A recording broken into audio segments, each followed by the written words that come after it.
Hello everybody, welcome to the next exciting episode of my Zelda podcast, the Kokiri Chronicles, where I get to sit down and discuss all things The Legend of Zelda on every third day of the month. So, last time, back on April 3rd, I got to sit down here and talk about what makes The Legend of Zelda: A Link to the Past so great. I have stated before in that video that it is my personal favorite 2D Zelda game, and heck, if it's not your favorite 2D Zelda game, you know what? That is totally cool. I'm definitely curious as to what your favorite 2D Zelda game is, and I've seen a lot of people have talked about what is their favorite 2D Zelda game. I've seen some people who say stuff like Spirit Tracks or the Oracle titles or pretty much anything that they can think of, which I think is cool, and everyone is entitled to their own opinion. But hey, if you're curious and interested to hear what I have to say about A Link to the Past, you should definitely check out that episode. Honestly, it's really, really cool. I really did enjoy talking about A Link to the Past. So, today we're going to be doing something very interesting. We're going to be discussing about lore of the dungeons. We're going to be talking about one Zelda game today. Now, maybe for like a future episode or episodes, I definitely would like to talk about lore of the dungeons for other Zelda games like Ocarina of Time, Majora's Mask, Wind Waker, Skyward Sword, heck, even maybe one of the 2D games. And maybe we can dive in to see what kind of lore that they may have to offer. So today we are going to be talking about the lore of the dungeons in Twilight Princess, which honestly to me, and I know this applies to a lot of people, but Twilight Princess definitely is said to have a lot of beautifully designed dungeons throughout the entire series. I mean, yeah, most Zelda games have some beautiful, cool designed looking dungeons, but when it comes to Twilight Princess, they do such a good job at the way like how they designed their dungeons. So we are going to be talking about that. And if you guys are new to the channel, if you love all things Zelda, please don't forget to do the following by liking, sharing, subscribing, all the above, as it really helps me out. And I love meeting new Zelda fans. Like, you guys are absolutely cool. And also, I definitely want to state this for this episode. But I was heavily inspired to do this topic, mostly by 3 Zelda YouTubers who I enjoy watching when it comes to theories and lore and pretty much all things Zelda. So I definitely want to shout them out here in this episode. And these are the following people: Bandit Gaming, Nintendo Black Crisis, and of course Zeltic. Which, by the way, if any of you fine gentlemen are watching this, hello. Definitely nice to meet you guys. Love your work. You guys are awesome. I'll definitely will leave links to their channel in the description, so that way you guys can check out their incredible work for themselves. So, without further ado, let's get right into it, and let's discuss lore of the dungeons in Twilight Princess.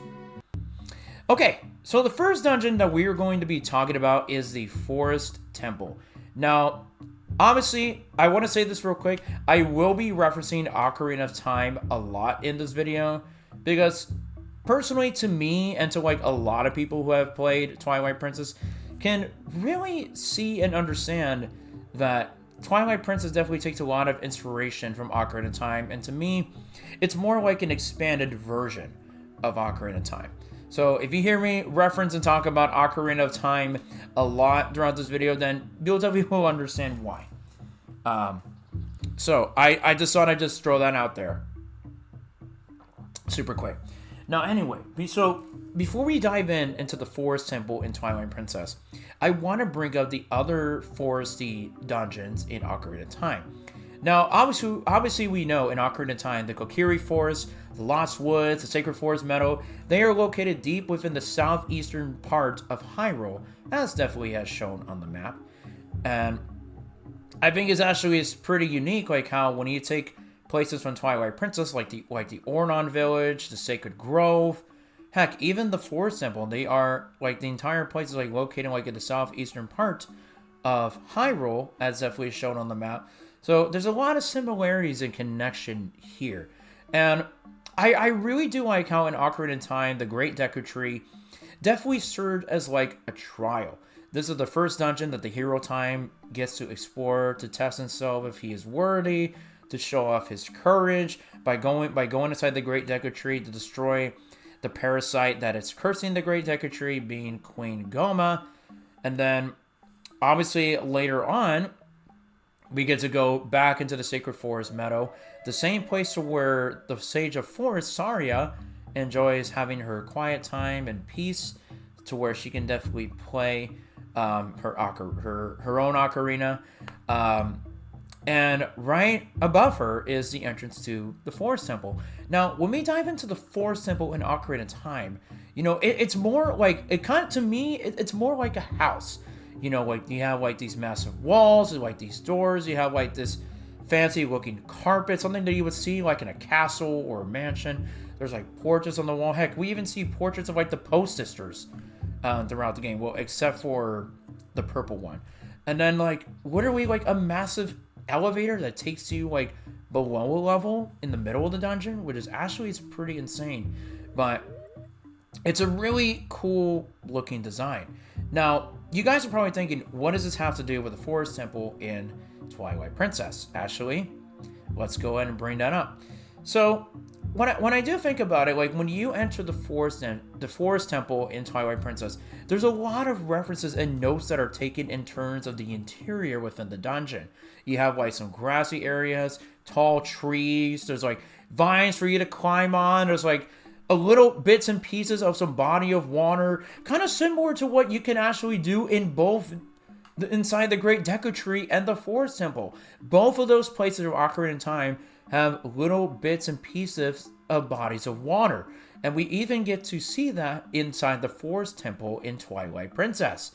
So there's definitely a lot of similarities going on there, which is pretty interesting. But to me, I like to describe this place as more as like a playground and more like a home to the monkeys, especially for the monkeys' leader, Ook, which obviously serves as like the dungeon's mini boss, to where we can acquire the Gale Boomerang. Now, one thing to keep in mind, which actually really interests me, is the exterior.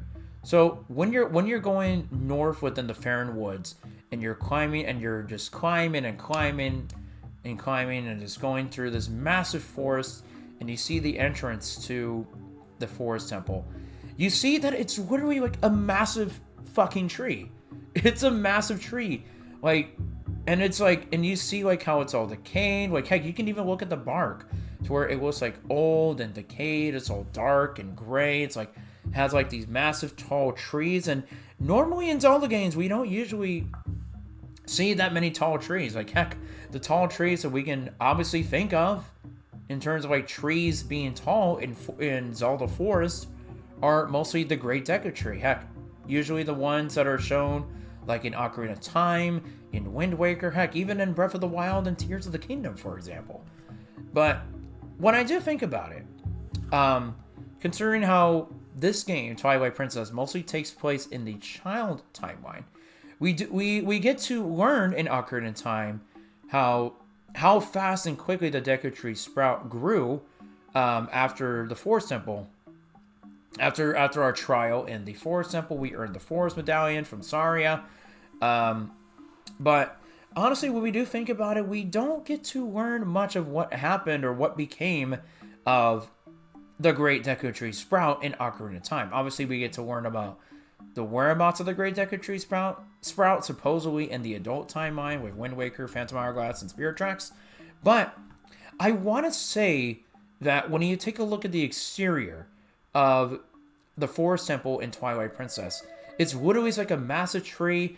It is so decayed. I mean, heck, even again, just look at the bark on the tree, and like when you think about it, it probably gets me thinking, like, could it be a possibility that the Forest Temple itself is more of what was left over of a decayed version of the Great Deku Tree from Ocarina of Time? And it really got me thinking about it, because one thing to note that obviously I've noticed inside the Forest Temple are the doors. Now, when you look at the doors, it has like that little red swirly symbol. Now, obviously we know that swirly symbol definitely looks a lot familiar. And for those of you who probably know what I'm talking about, you obviously know that symbol can definitely be seen on the Hero Times Deku Shield from Ocarina of Time. So there's a lot of similarities there. So it could probably be a possibility that this place probably was like established and maybe built by members of the Kokiri, like way before they straight up vanished. Honestly, there's no confirmation. There's probably like no confirmation of what happened to them in the child timeline. I mean, we know they got turned into Koroks in the adult timeline, but supposedly I don't think we have any confirmation of what happens to them in both at the end of Ocarina of Time. I mean, yeah, we see them in the party. Like, we see them in the party in the Saffron scene, but like, what I mean to say was, like, after the events of Ocarina of Time and after the events of Majora's Mask, we don't get to see or hear from the members of the Kokiri once more. So probably they might have something to do with it, of like establishing the Forest Temple to pretty much keep outsiders away. And since during their time of where they were just gone, it just became home to animals and creatures, heck, even monkeys. And inside the Forest Temple, we see enemies that we can definitely discover and find that were inside the Great Deku Tree in Ocarina of Time, such as like Deku Babas, and Skulltulas. Obviously, we don't see Deku Scrubs in the Forest Temple in Twilight Princess, but heck, the Skulltulas and Deku Babas are there. But I feel like what the entire place was pretty much was like keeping and protecting was like an ancient dark relic, obviously known as the Fused Shadow. Now, obviously, the Fused Shadow is a relic that definitely is part of the Twili, and for anybody or anything that touches it, they will turn into a horrifying monster. And supposedly, I feel like that obviously the Fused Shadow came into contact with one of the Deku Babas, which of course transforms it into the dungeon's boss, Diababa. So that definitely does say a lot there. So I personally feel like in terms of this dungeon's location, the Forest Temple, it could probably be left over of where the Great Deku Tree was from Ocarina of Time. Now, there's no telling as probably what happened to the Forest Temple from Ocarina of Time. My guess is it's still out there, just waiting to be discovered somewhere. But I feel like that the Forest Temple in Twilight Princess is more like a decayed, is pretty much what was left over of the Great Deku Tree from Ocarina of Time, but it's more decayed, mostly because of how it's just a massive tree. The bark looks so old and dead, and like you can just tell it definitely just pays like a reference to it, But that is definitely me. But I want to know what you guys think about that. But the Forest Temple in Twilight Princess definitely is a good one, in my opinion. So now, okay, sip of water. Okay, so now, ladies and gentlemen, we are going to be diving in to our next dungeon. Things are just about to start heating up in here because we are going to be discussing our fire dungeon, the Goron Mines. Now, one thing that I do like is this dungeon's location. Obviously, this is located in Death Mountain. Definitely a lot similar to the Dodongo's Cavern and the Fire Temple in Ocarina of Time. Obviously, those two dungeons are located within Death Mountain, the Fire Temple being located inside Death Mountain Crater, and and so forth with the Dodongo's Cavern. Now, one thing to keep in mind about the Goron Mines is that the Goron Mines definitely serves as more as like a mining facility. You see a lot of gates, a lot of metal, and like all these traps are set up. So we do get to learn about this from Koron, who is the elder. All these traps were set up in the Goron Mines to keep outsiders and intruders away. Heck, you definitely see like switches for you to step on, which are required to use for the hero of Twilight to use the iron boots to kind of stop like these spouts of fire to hit you and stuff like that. But you definitely see why they want to keep outsiders away. But we do learn from the Gorons, heck, even from Koron, that deep within the Goron Mines, they have their Goron patriarch Darbus sealed away because due to his influence of protecting the Fused Shadow, and because of that caused Darbus to turn into the dungeon's boss, Phyrus, which honestly explains the reason why both the Gorons and the Highlands back in Kakariko Village had to cut ties with one another just to protect them. just to protect them. And normally when you definitely look at this place, it definitely is like a mining facility. You see like all this metal, all these mechanical cranes, or especially all these magnets, you know, all this kind of stuff. Now, I want to say that like these machines probably were designed by Highlands themselves. There's no telling that these could definitely be constructed by Gorons, because when you do think about it, Gorons usually don't rely on machines in terms of mining. When in terms of like destroying rocks or breaking them, they mostly rely on their brute strength, because Gorons are mostly rock people themselves. So they mostly rely on their strength, such as like being able to like punch them or curl up to a ball and roll right into them to destroy rocks. They don't need to use machines of any kind of sort. But this could probably mostly was like all these machines were designing by humans, by Highlands. Heck, that's why we get to see like BMOs in there, you know, as like traps and warnings to like send intruders away. And like, what I think is really cool and really interesting, how I feel like that the Goron mines, probably there might be a little bit of connection to the Dodongo's Cavern from Ocarina of Time, and maybe a little bit of the Fire Temple from Ocarina of Time.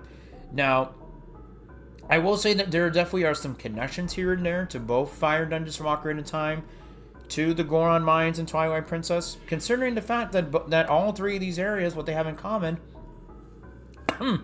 are bodies of lava. I almost said bodies of water. We have pools of lava, some in the Dodongo's Cavern, a little bit of the Dodongo's Cavern, obviously in the Fire Temple, and we see some of the Goron mines. Now, one thing that really caught my attention were there seems to be a lot of pipes. We see like a lot of plumbing going on deep within here. Now, honestly, this could probably, I mean, obviously these pipes are responsible for spewing out fire, but this could probably be the way like how the Gorons are capable of being able to sell their hot spring water in Hyrule Castletown, which of course that actually helps them make money in a sort of way. But the dungeon itself, the Goron Mines, is really unique. You know, like Goron definitely states that it's a place that is considered to be sacred. That's why we have 4 elders who are residing within the Goron Mines themselves. And one thing to keep in mind that's really interesting is we have an item that is very important to us, an item that we obtain in the game to help us throughout the dungeon, and that is the Hero's Bow, which of course there's definitely is like a hardcore theory that the Hero's Bow definitely once belonged to the Hero of Time. Heck, take a look at the name of the bow in Majora's Mask. It's called the Hero's Bow, while in Ocarina of Time, that bow is called the Fairy Bow. But honestly, like the Goron Mines definitely is a really, really interesting and a very unique place. So obviously because like it probably could be like a little bit of what was left over of the Dodongo's Cavern from Ocarina of Time, because we do get to see a couple of similarities that were present in the Dodongo's Cavern. In the Dodongo's Cavern, we get this. I definitely will name 2 enemies. We have the Dodongos. Heck, we even have BMOs. We even have BMOs in there. And what does the Goron Mines have? The Dodongos and BMOs, even though they are designed differently. But hey, they're there. They definitely are there. Now, at least that's definitely is what I'm personally am thinking. But honestly, when you definitely take a look at this place, the Goron Mines, again, it definitely felt more of like a place to protect the Fused Shadow that was being guarded, even though of course that was kind of a bad idea. Hence, as to why, the Fused Shadow caused the Goron Patriarch Darvis to turn into Fyrus, into a horrifying monster. So honestly, that was a bad idea. But I really do think that the Goron Mines himself is a really interesting fire dungeon. You know, obviously it's got a little bit of a comparison and contrast in accordance to like both the Dodongo's Cavern and the Fire Temple from Ocarina of Time. But honestly, I really do find the Goron Mines to be a very unique dungeon. Okay. So now, we are going to go ahead and take a dive, no pun intended, to our next dungeon. We're going to be talking about the Lake Bed Temple. Now, one thing to keep in mind about the Lake Bed Temple is that this place is a lot similar to the Water Temple in Ocarina of Time, especially the way how you enter both dungeons. In Ocarina of Time, as soon as you acquire the Zora Tunic from King Zora, and you also have the Iron Boots, the hero time sinks to the bottom of Lake Hylia to shoot a crystal in order to activate the entrance to the Water Temple.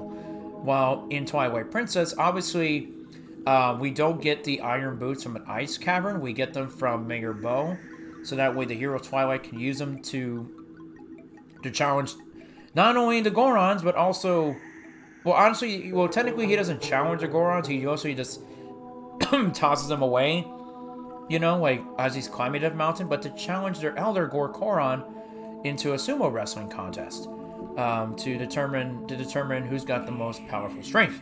So one thing to keep in mind is in Twilight Princess, the way how you enter is definitely similar to it is how in Ocarina of Time. Ocarina of Time, you just literally just sink to the bottom. In Twilight Princess, you use the Zora armor that was given by Queen Rotella after you perform a task of helping her son, Prince Raulis, to make sure that he is safe and he is not harmed. And so, she says that she definitely gives it to him as a gift before she says that she's going to be sleeping in peace with her husband, King Zora, which obviously we don't know if this is actually the exact same King Zora from Ocarina of Time. It could be another King Zora, but honestly, who knows? Who knows, really? But the way how you enter the dungeon is you definitely swim to the bottom of Lake Hylia. Obviously, there's no crystals to shoot. You usually rely on a water bomb to blow open a hole in order to get inside. And honestly, it's very unique. It's very unique. There's definitely is a lot of land, lots of water, lots of water inside this dungeon. But it's a very unique and different place. While, of course, the Water Temple, while the Water Temple itself in Ocarina of Time definitely has a massive structure, and so many rooms to explore to where you can definitely raise and lower the water levels. In Twilight Princess, the Lake Bed Temple mostly has a massive giant spinning staircase, and is filled with different rooms to where you can definitely activate some bodies of water in order to be sent to the middle of the dungeon. Which is honestly, this body of water is used for navigating. Is used to navigate throughout the entire dungeon. And heck, even Midna herself states that this entire dungeon herself is very confusing with all the puzzles and such. And honestly, I don't blame her, because personally, I will say I'm a little bit okay in the middle of where I stand with the Lake Bed Temple, but honestly, it is a very challenging dungeon. I will say that, but in terms of lore and design, it definitely pays some tribute to the Water Temple. So this could probably be what was left over of the Water Temple from Ocarina of Time. So I definitely do want to say that this originally was the Water Temple from Ocarina of Time until they changed it into the Lake Bed Temple. And when we take a look at the boss here is called Morpheal, while in Ocarina of Time we have Morpha. And the way how you fight both bosses is very, very similar. Because think about it. In Ocarina of Time, you use your long shot to get the amoeba that is within the tentacles of Morpha, and you use your sword to slash it, and after many sword swings, it's dead, right? And you do the same thing in Twilight Princess. You rely on your claw shot to bring in the Eye of Morpheal, and after a few slashes, you think yeah, it's over, right? Yeah, the tentacles are gonna disappear and blah, blah, blah, blah, right? Think again. Well, it turns out that Morpheal is mostly a giant fish creature monster thing, to where normally you would have to swim around. You would have to swim around and claw shot your way into the eyeball in order to defeat the creature and to acquire the final piece of the fused shadow to give to Midna. And so you can definitely see that there's a lot of notes that are taken from Ocarina of Time's Water Temple in terms of like the water level. It's just the only difference is just the massive giant spinning staircase that is said to be in the middle of the dungeon. So honestly, there's a lot to be said there, but I definitely do say that the name Lakebed Temple was changed by the Zoras. But originally, the original title was the Water Temple. But that's just me.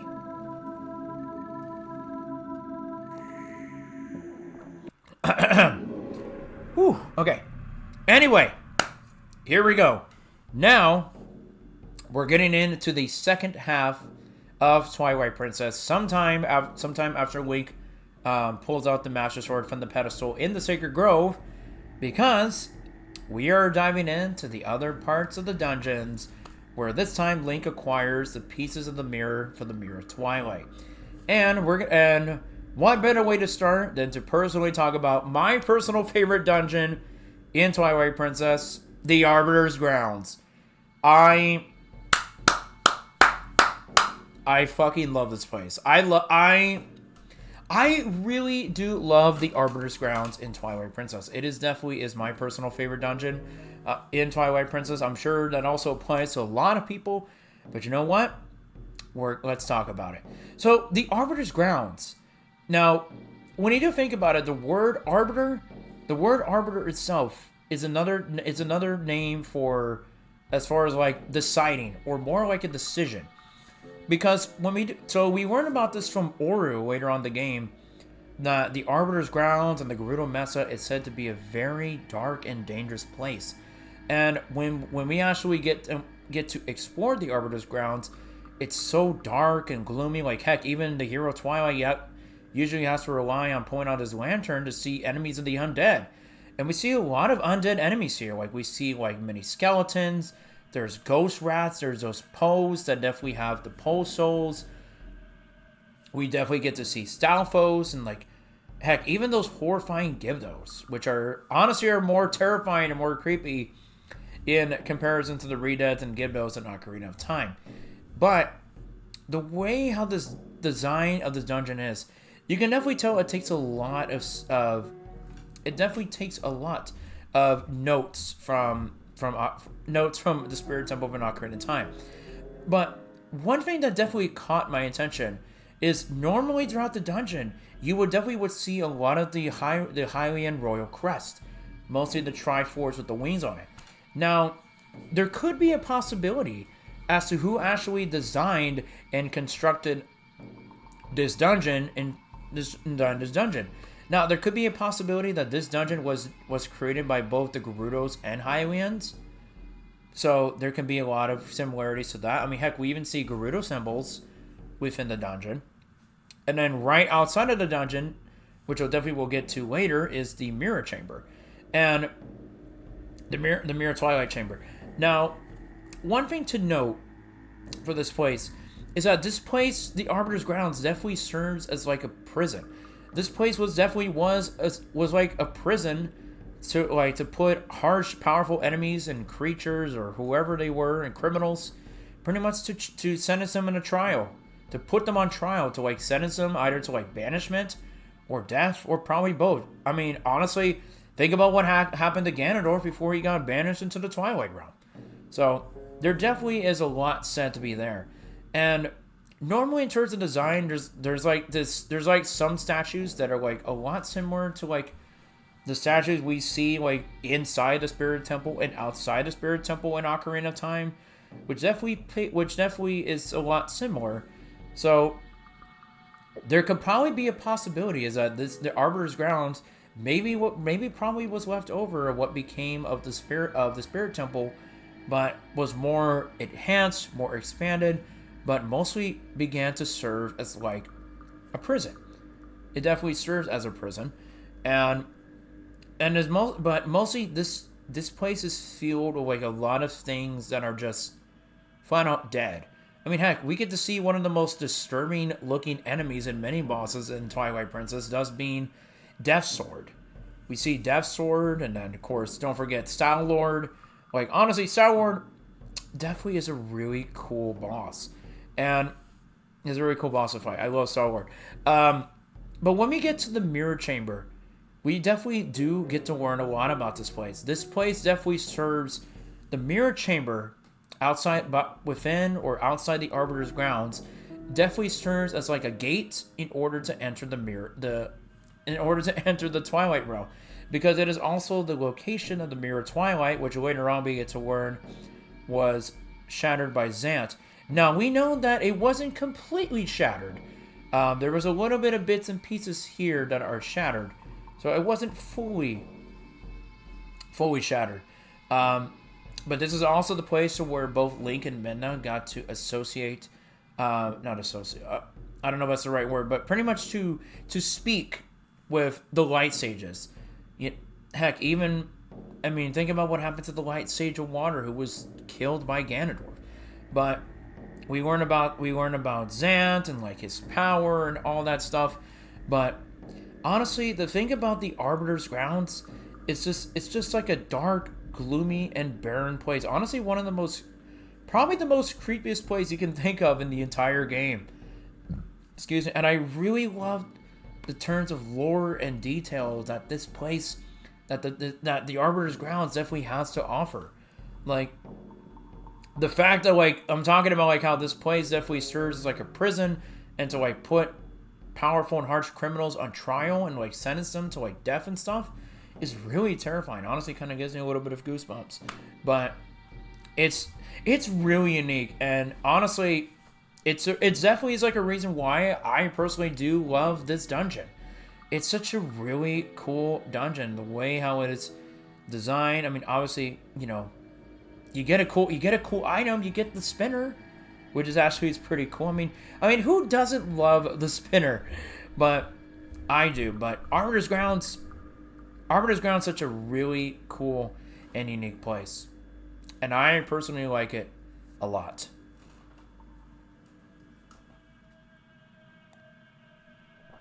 All right, now, ladies and gentlemen, I hope you got your jackets ready. I mean, obviously, I'm not wearing a jacket. I'm wearing, like, a sort of Hawaiian shirt.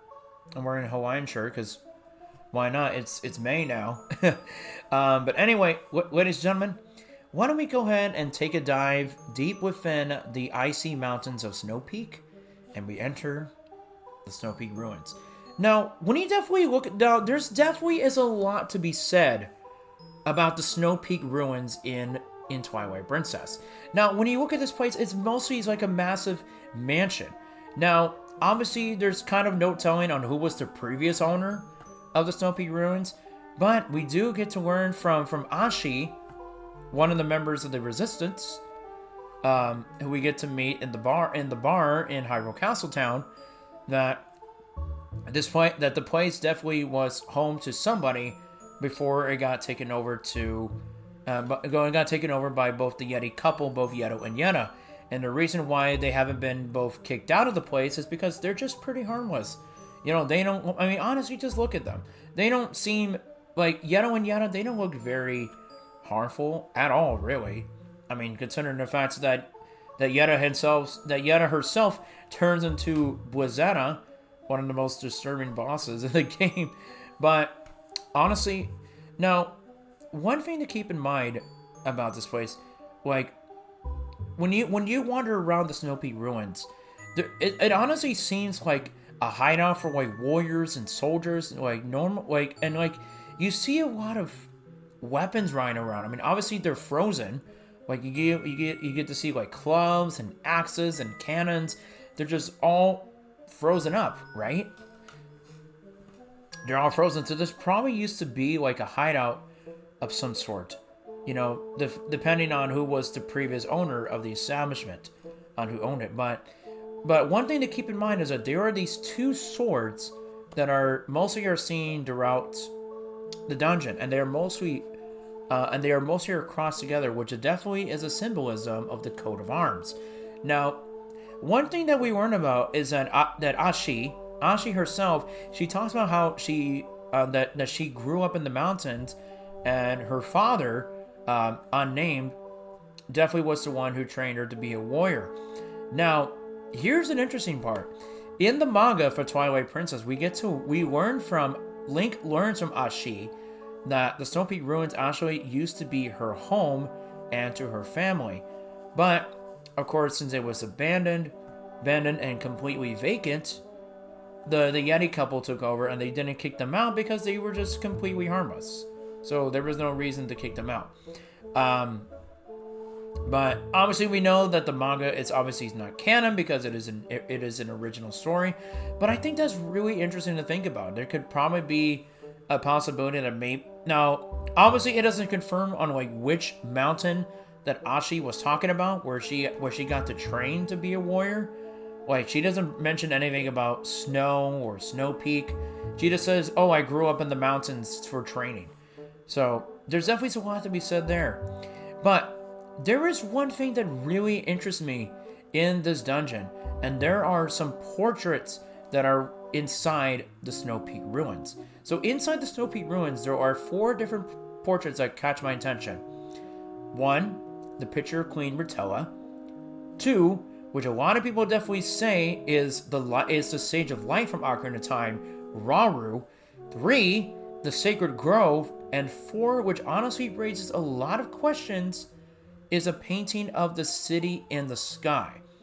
Now, since with all these photographs taken, especially for like the Sacred Grove, heck, even the city in the sky, it kind of makes you think as about who or what was the previous owner of the establishment. Now, if this said person or this owner of the Snow Peak ruins, who definitely probably served as like a warrior, kind of like similar to Ashi, this person probably used to be the original messenger of the heavens. Now, you're probably thinking, what am I talking about? Well, obviously we'll definitely get to that soon when I talk about the Temple of Time. But there definitely is an item in that dungeon to where it definitely can be used to communicate with the ancient creatures and the ancient civilization that are within the heavens. But Snow Peak ruins, there's definitely a lot of theories going on as to like who was the previous owner. My guess is that it probably used to belong to like somebody who was a messenger to the heavens, somebody who actually can communicate with the bird-like people who live in the city and sky, those being the Uka. So there's no telling who it is, but I want to definitely take a strong guess that maybe it could probably be Ashi's father, and maybe Ashi's father probably was like the original messenger. Obviously, there's no telling. I mean, that is my theory, that is my guess, but I want to know, who do you guys think was the previous owner of the Snow Peak ruins? Maybe I can do that for like a discussion video or like another podcast episode. Let me know what y'all want to do. What do y'all think I should do? Do y'all think I should do like a podcast episode on the Snow Peak ruins? I mean, that'd be fun to do, really. Okay. We're doing pretty good so far, you guys. So now we're gonna take another dive into one of the most amazing dungeons in Twilight Princess. Let's talk about the Temple of Time. Now, one thing to keep in mind about the Temple of Time is its location. Now, this is where it starts to get very, very interesting from here on out. So, when you enter the Sacred Grove for the first time in Twilight Princess, the place to where Link retrieves the Master Sword. So, my guess is that the Sacred Grove, definitely probably what was left over of the Temple of Time from Ocarina of Time that was decayed. Now, and another thing to note, guys, is that the person who was responsible for building the Temple of Time, and that person was the Light Sage Rauru. Because one thing to note is that within the walls of the Temple of Time in Twilight Princess, is that this place definitely has some stuff on the wall, especially on the bell, to where it has like the Sage of Light symbol. Now, personally, I used to think about this back then, but I wanted to say, like, even though there is no light dungeon in Ocarina of Time, this kind of has me thinking as to, like, what if this was the light dungeon that we were supposed to get in Ocarina of Time until Nintendo decided to scrap it and to say, you know what, we'll just hold on to that, and we'll put that in another game. Heck, there it is, Twilight Princess. But before we walk in inside the dungeon, let's talk about something else. So when Link returns to the Sacred Grove for the second time, he places the Master Sword in the pedestal, and thus a decayed door opens, and we are sent back into the past. We're more likely sent back into the past of like an ancient, old part of the Temple of Time, probably mostly the one from Ocarina of Time. And what also got me thinking, and spoiler alert, is that in the manga for Twilight Princess, when a hero Twilight enters into the past version of the Temple of Time, he definitely gets to see like a little piece of the past. He gets to see like a young version of the hero of Time running inside the Temple of Time. Obviously, Link, the hero Twilight, doesn't come in contact with the young hero of Time, but he also gets to see like a piece of past history to where the hero of Time is facing off against Ganondorf, which is actually really interesting to me. But there's something that's very interesting. Even though it plays the same Temple of Time song from Ocarina of Time, it's the way how you get in. So when the hero Twilight places the sword back into the pedestal, these magical stairs just appear out of nowhere, and it leads up to a window. And it kind of got me thinking. After the end of Ocarina of Time, we see Navi get to fly into this window after she leaves the hero of Time. And since in Majora's Mask, the hero of Time had difficulties trying to find Navi, it kind of got me thinking, what if Navi actually ended up somewhere in this Temple of Time and she got lost? Now, obviously, we don't know for sure, but that is definitely a really interesting theory. But the dungeon itself, not only does it have like a bunch of armored Godolphos, we have some Beamos, and honestly, a lot of Gomas. We see a lot of spider creatures, and it's pretty cool in terms of design. Like, especially how the Temple of Time is literally 8 floors. 8 floors! Considering how, you also get to fight a Dark Knight in order to acquire the Dominion Rod, which of course later on in the game, we get to learn that the person who acquires the Dominion Rod is considered to be the messenger to the heavens. Somebody who can communicate with the Sky Folk, being the Uka. So, obviously, Link definitely requires the Dominion Rod after defeating the Dark Knight, and uses it to bring a statue close to the entrance to the Temple of Time. So, the Temple of Time, it's such a beautifully designed looking dungeon. It is beautifully designed. And I will say, this definitely could have, again, this could probably be the cut light dungeon that we were supposed to get of Ocarina of Time. I mean, like, can you imagine the hero of Time actually using the Dominion Rod in combat? I mean, that would be really pretty cool. But one thing to note as well is that the boss of this dungeon is Armagoma. And obviously, the hero Twilight uses the Dominion Rod to summon statues in order to defeat Armagoma, but we can definitely tell that this creature was transformed due to the magical influence of the darkness of the Mirror Twilight. So, and there's said to be a lot going on within the Mirror Twilight. I mean, we know about the darkness of the Fused Shadow. And honestly, we can say that handling the Mirror Twilight is very dangerous as well. But the Temple of Time, it's just, to me, it's such a really unique place, though. So it kind of gets me thinking that I believe that Rauru also is the one who was responsible, who built the Temple of Time, considering the fact that we see the symbols of the Light Sage scattered throughout majority of the runes. So that probably has me thinking about that.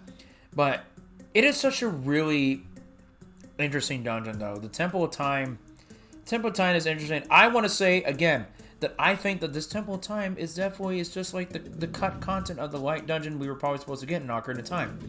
But that's just my guess. I want to know what you guys think about that.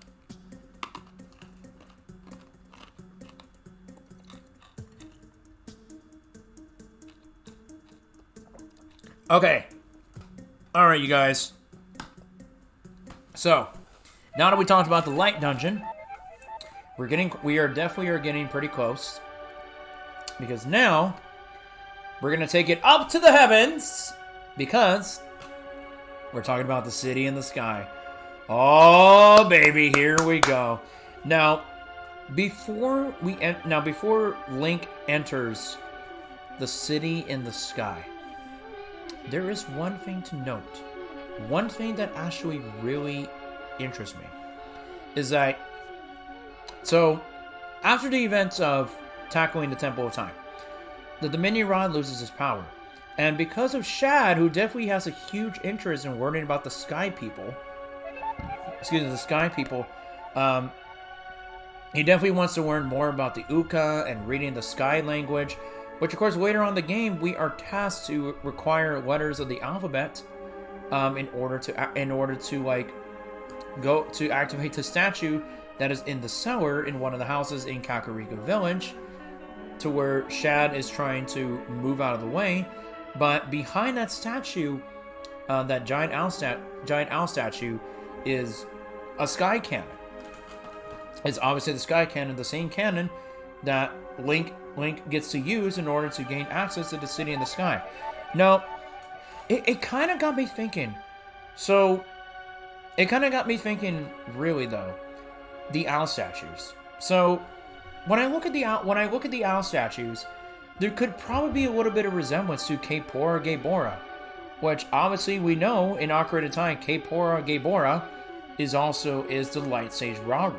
So maybe he had something to do with it, or he probably was one of the people who also had a connection with the Sky People, being the Uka, because it honestly goes to show, like back in the Snow Peak ruins, that his portrait and the city in the sky are present in Snow Peak ruins.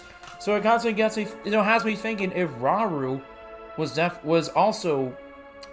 one point a messenger of the heavens. So after Link requires the ancient alphabet, thanks to Shad, and then with the help of Shad, and then we get the sky cannon, we finally arrive to the city in the sky. Now, the city in the sky definitely has a lot of floating buildings. There's a lot of floating buildings. There's a massive dragon that's just taking over the area, of course being Argarok. But this place is also said to be a home to the Uka, to where they definitely communicate, to where they can definitely speak Hylian language, or English, but also Sky language. And I definitely do want to say that the city of the sky, to me, serves as like a communication center, to where they can definitely communicate with their friends, the humans, from down below on the surface, such as like if somebody were to acquire the Dominion Rod, because the Dominion Rod, as we were later, it's whoever owns it is known to be the messenger to the heavens, which is very interesting. And we also learned this from Impasse herself in the Hidden Village. So, what I find really unique about this dungeon is not only is this like a city to like the Uka, but it's just there's honestly is like a lot going on here with these massive tall buildings. So this is definitely was like a home, but there's a lot of questions as to like where did Argarok come from?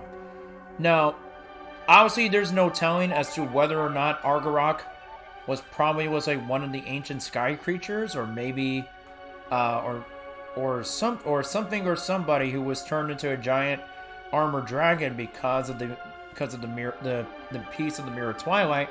But there really is no telling. So I want to say, like, probably the previous owner of the Snowy Ruins, they also probably had access to the City in the Sky, henceforth, as to why they were able to take that picture and put it inside the Snowy Ruins. So it kind of has me thinking about that. And like the dungeon itself is filled to the brim like these massive fans. Like you have powerful enemies running around, like little Helmasaurs, giant Helmasaurs, Aralphos, like, and the fact that you can also acquire another claw shot, where you get to be Spider-Man and use a double claw shot, which I think is really cool. But in terms of like lore of this dungeon, I still personally think that the City in the Sky, it was not only is it a home to the Uka, but it was a place where they can also where the Uka themselves can also communicate with the Hylians down below the surface, which I think is really cool and really interesting. Now, this also kind of got me thinking too. So, when we do think about it, in the beginning of the timeline, obviously we know that Skyward Sword is the game that starts it all.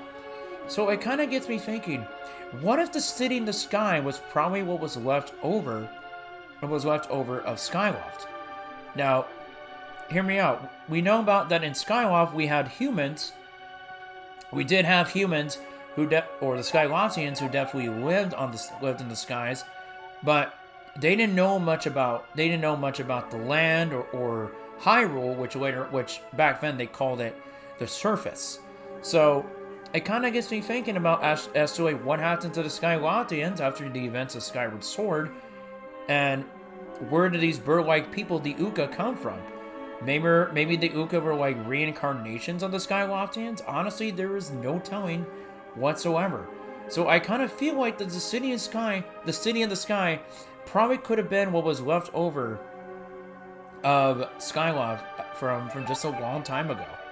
I mean, that is definitely my personal theory, though. So I want to say like the Skyloftians probably evolved into Ukas, just like how like in some different timelines we see like the Kokiri definitely transformed into Koroks, the Zoras have transformed into the Ritos. Like honestly, what if that was a possible theory, that the Skyloftians themselves took on the forms of the Uka, which is why they're also capable of not only speaking a different language, but they can definitely speak English to Link. I mean, heck, they even have a shop in the City in the Sky, and we know about the Bazaar shop in Skyloft. So that could be a probable possibility as to what this is. I want to say that this is probably what was left over of Skyloft from Skyward Sword, but honestly, there is arguably no telling.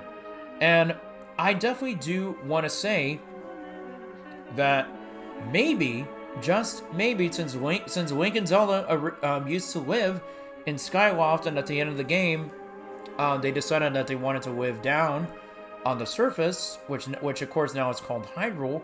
I want to say that maybe this could be a theory that the previous owner of the Snowy Ruins probably used to once be a Skyloftian who definitely wanted to live onto the surface, just like how Link and Zelda did at the end of Skyward Sword.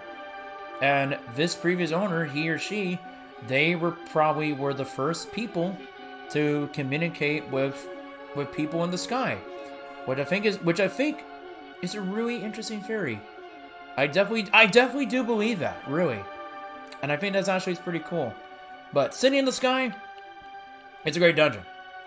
Okay, so now, ladies and gentlemen, we got about 2 more to go. And you're probably thinking, wait, what's the last one? Well, you'll see in a minute.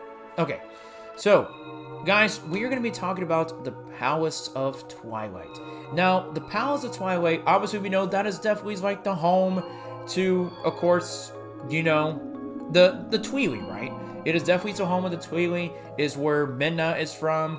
We learn later on throughout the game that she is known to be the original Twilight Princess.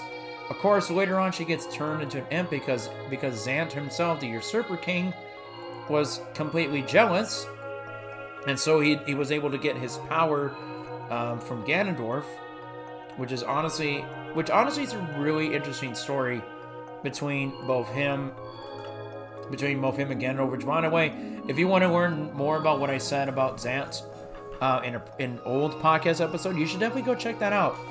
I got to talk about Zant and how he got his power from his god in an old episode. You should definitely go check that out. But back to the Palace of Twilight. So, the Palace of Twilight obviously is like it's like a really dark place. We see like these floating buildings around, and we gotta say that these were probably homes to the Twili. And I definitely do want to say that originally the Twili used to be the interlopers, because if you remember the story from Wanneru, the Light Spirit in Lake Hylia, the Light Spirit talks about like how there was like a battle for like power. Henceforth, talking about with the Triforce. You guys know the story I'm talking about. The whole thing with the interlopers and how they have the fused shadow. And then how the Light Spirits themselves actually banished the interlopers away to where they got sent into the Twilight Realm, which is pretty interesting. So, it honestly says a lot that the Twili were the interlopers. People, like, a race that were responsible for dark sorcery and dark magic. And when Zant became king of the Twili after he cursed Midna, we definitely know that he definitely turned majority of the people of the Twili into shadow beasts.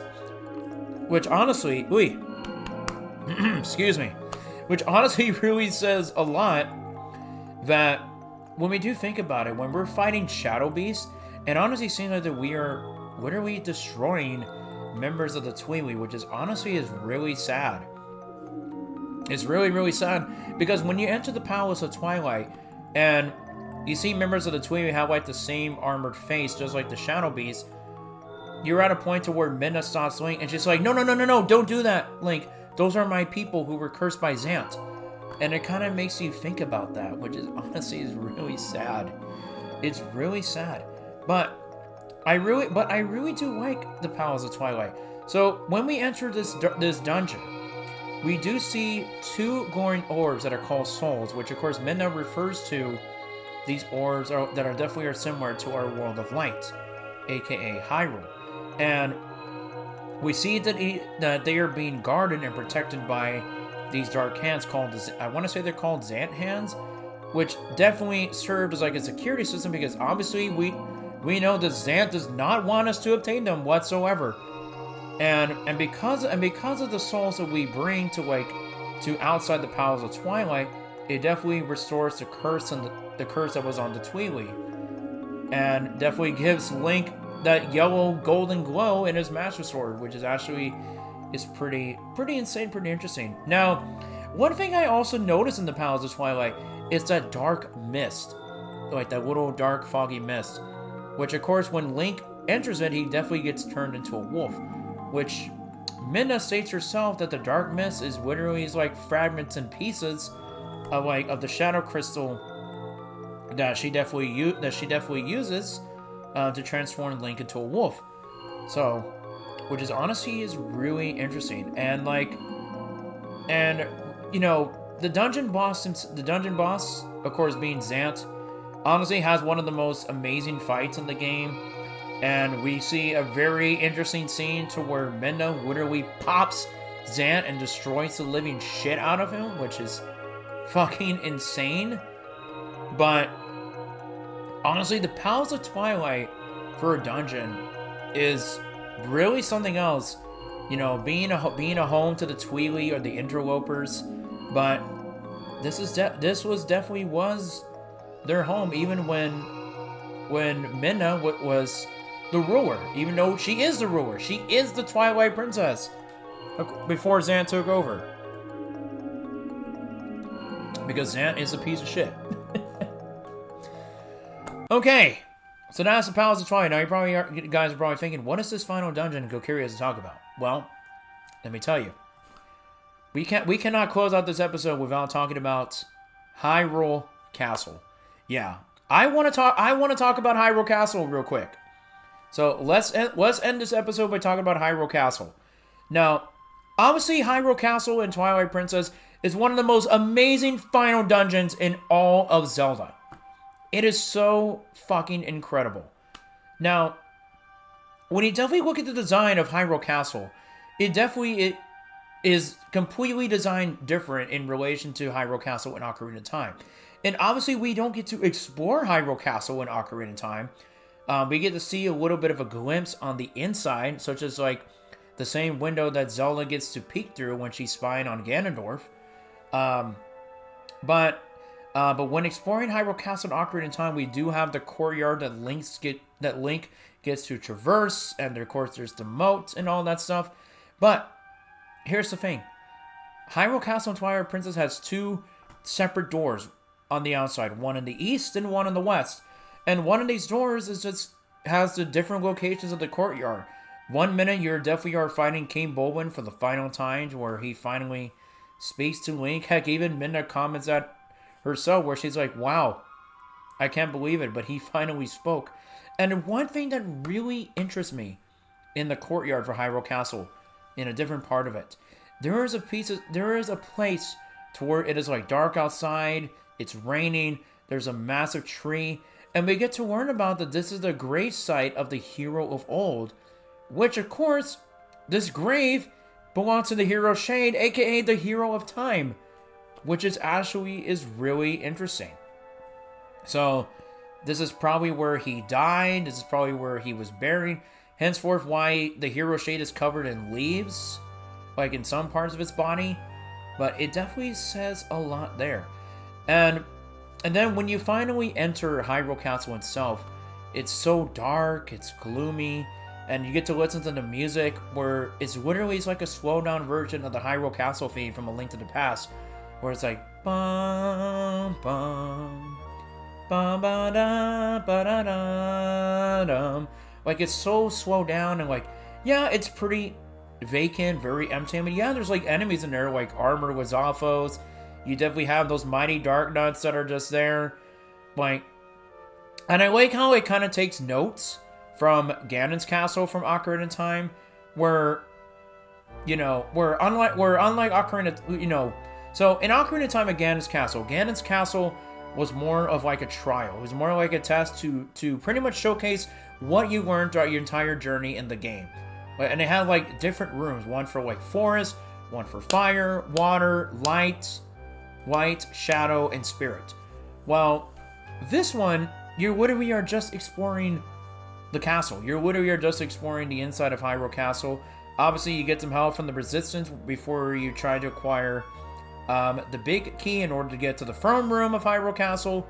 And I really like how as you're climbing and just climbing more of Hyrule Castle, the music becomes so ominous. Like you keep to hear like that intensity, just like how you're climbing the stairs of Ganon's castle in Ocarina of Time, where you get to hear Ganondorf playing the organ like da da da da da da da, and you get to hear it as you're climbing to the very top in Twilight Princess, which is really cool. So they really do take a lot of notes from Ocarina of Time, from both Ocarina of Time's Hyrule Castle and Ganon's castle from Ocarina of Time. But Hyrule Castle itself is just great, and obviously serves as the spot to where Link and Midna finally meet Ganondorf for the very first time, to where he's just sitting there on the throne like an absolute badass, and the first thing he says is, "Welcome to my castle," which makes him show how threatening and how evil of a villain Ganondorf really is. Saying those kind of words by sitting on the throne, saying like, "This is my castle now. Like, I own this place," which is really insane. But as serving as a final dungeon in a Zelda game, honestly, this place, Hyrule Castle, definitely is really cool. To me, it is peak when it comes to being a final dungeon. I love Hyrule Castle. And that, ladies and gentlemen, that is the lore of the dungeons in Twilight Princess. Let me know if I missed anything out, or if there's something you would like to add on. Let me know in the comment section. I would love to hear what you guys have to say. So anyway, thank you guys for watching. This has been fun talking about it. So anyway, let's meet back here on June 3rd for the next topic. Ladies and gentlemen, on June 3rd, tune in for the next exciting episode of the Zelda podcast, the Kokiri Chronicles, where I will be sitting down to discuss the 5 stages of grief in Majora's Mask. Now, I know this is definitely a topic that a lot of people tend to talk about on some cases where people say like how Majora's Mask definitely references the 5 stages of grief. So you know what? Let's go ahead and talk about that for the next episode. And if you guys are new to the channel, don't forget to like, share, and subscribe. Subscribe to this channel, like this video, subscribe if you love Zelda, if you also love Twilight Princess. I definitely want to hear your thoughts on this topic that we talked about today. So, thank you guys so much for watching. Have a great day, or whatever time it is for you. And I'll see you guys for the next episode. Take care.